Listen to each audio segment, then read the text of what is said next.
Afternoon. I love it how in the Bible there was a moment when Jesus found out that his one of his best friends, Lazarus, just died.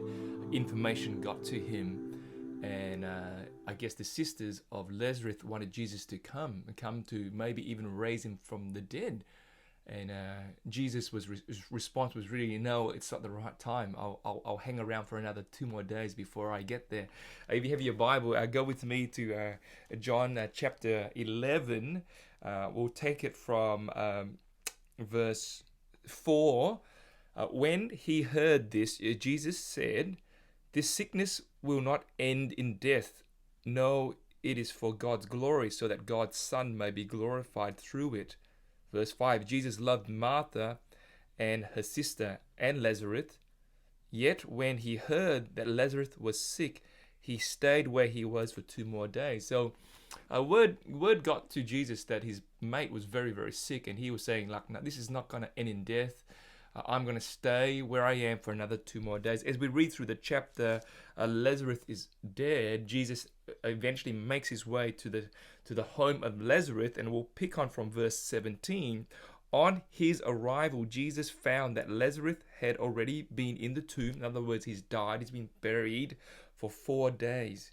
Bethany was less than 2 miles from Jerusalem, and many Jews had come to Martha and Mary to comfort them in the loss of their brother. I mean, Jesus being God, he knew that Lazarus was very sick, and he knew that Lazarus would die.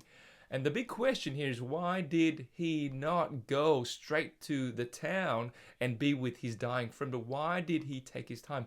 Why did Jesus, end up taking 4 days to get to this place? Why did he keep them waiting?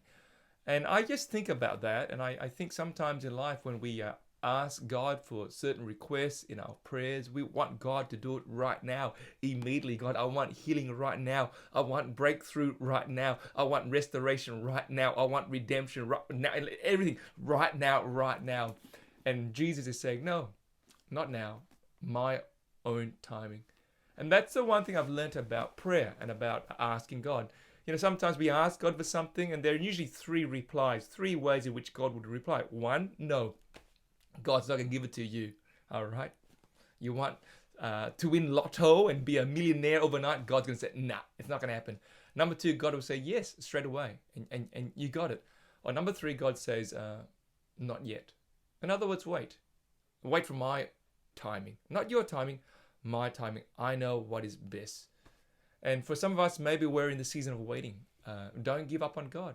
Keep waiting. Keep trusting. This is the moment where you have to learn to ask God for more faith to trust Him. If you're waiting, keep waiting. Because remember, God's timing is always the best timing. So remember, when you ask God for something, when you request for something, sometimes He says yes, sometimes He says no, and sometimes He will say, not yet. Keep waiting. And if you're in that camp right now where you're waiting, my encouragement for you this afternoon is to keep trusting God, keep waiting. God knows the best because He loves you a lot. Hope that has been a source of encouragement. Be encouraged, be blessed. Have a great afternoon. Okay, bye for now.